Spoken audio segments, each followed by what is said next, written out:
শিশু শিল্পী হয়ে শোবিজে পা রাখেন পূজা চেরি। এরপর হয়েছেন চিত্রনায়িকা, আর তার চিত্রনায়িকা তকমা যুক্ত করেছিল প্রযোজনা প্রতিষ্ঠান জাজ মাল্টিমিডিয়া। এরপর একে একে দর্শকদের উপহার দেন অনেক সুপারহিট সিনেমা।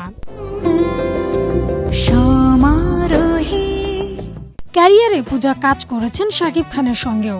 একসময় ঢালিপাড়ে জোর গুঞ্জন উঠেছিল এই মেগা স্টারের প্রেমে পড়েছেন পূজা।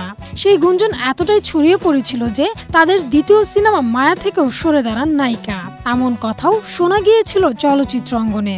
গুঞ্জন নিয়ে তখন পূজা একদমই মুখ খোলেননি, কাজ করে গিয়েছেন নিজের মতো করেই।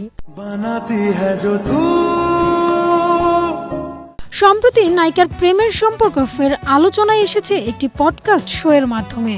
পডকাস্টে অংশ নিয়ে স্পষ্ট জানালেন তিনি এখন আর সিঙ্গেল নন, বরং এঙ্গেজড।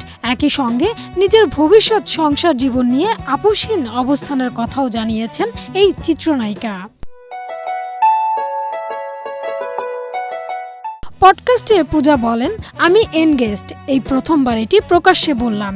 এর আগে অনেকবার বলেছি আমি সিঙ্গেল, কিন্তু আসলে আমি সিঙ্গেল না।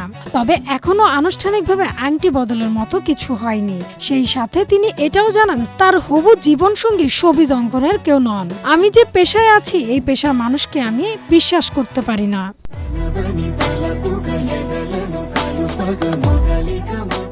ব্যক্তি জীবনে সংসারকে সর্বোচ্চ গুরুত্ব দেওয়ার কথা উল্লেখ করে পূজা জানান তিনি সাংসারিক নারী হতে চান। সংসার জীবন ঠিক রাখার জন্য আমি মিডিয়া ছাড়তেও প্রস্তুত। Humayra Siddika, Asia post.